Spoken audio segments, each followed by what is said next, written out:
Tu sais ce qui est pire que l'arrogance? L'ignorance. Surtout quand elle porte un uniforme. Un mardi matin à Solvert, petite ville du sud de la France, un flic a tiré une vieille dame noire de sa voiture, l'a balancée contre le capot, menottée comme une criminelle, tout ça parce qu'elle roulait trop lentement. Ce qu'il ne savait pas, c'est qu'elle s'appelait Élise Moreau et qu'elle avait été juge à la Cour suprême française. Ouais, la Cour suprême, mais pour lui, ce n'était qu'une vieille peau sénile dans une bagnole grise. Tu vois le genre. Élise venait de passer au cimetière, comme chaque année depuis la mort de son mari. Elle y déposait 3 lys blancs et restait là, en silence. Pas de musique, pas de téléphone, juste elle et ses souvenirs. Et ce matin-là, alors qu'elle reprenait la route, un gyrophare l'a arrêtée. Elle n'avait rien fait, rien, mais elle savait, oh elle savait, que se défendre ne ferait qu'empirer les choses. Alors, elle est restée calme. Monsieur, j'ai de l'arthrose, je vais bouger doucement. Voici mes papiers, je suis juge fédéral à la retraite.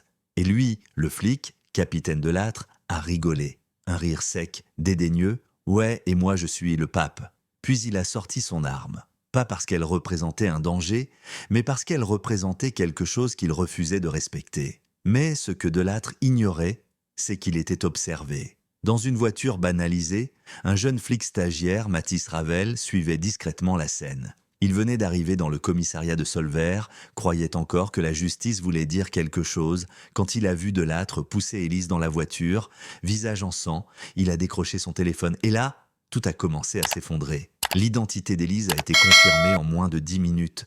Et le visage de Delattre, plus blanc qu'un mur d'hôpital. Ils ont essayé d'étouffer l'affaire évidemment. On lui a offert des excuses officielles, un bouquet, une voiture de fonction. Mais Élise n'était pas là pour les fleurs. Elle voulait la vérité. Elle a exigé une enquête. Et ce qu'elle a découvert, c'était pas juste un policier violent. C'était un système entier pourri jusqu'à la moelle. Des plaintes classées sans suite, des biens saisis sans procès, des citoyens réduits au silence.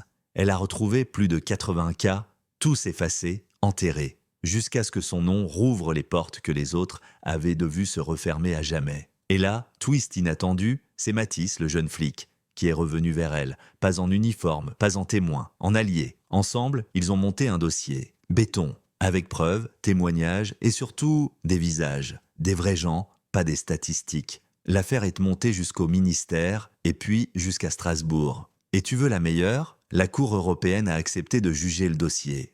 Pas juste pour Élise, mais pour toutes les victimes invisibles du système. Le jour du verdict, elle ne portait pas sa robe de magistrate. Juste une chemise blanche, simple. Elle s'est levée, a posé le jugement scellé au pied de la tombe de son mari et a murmuré « On n'efface pas ce qu'on n'a pas compris ».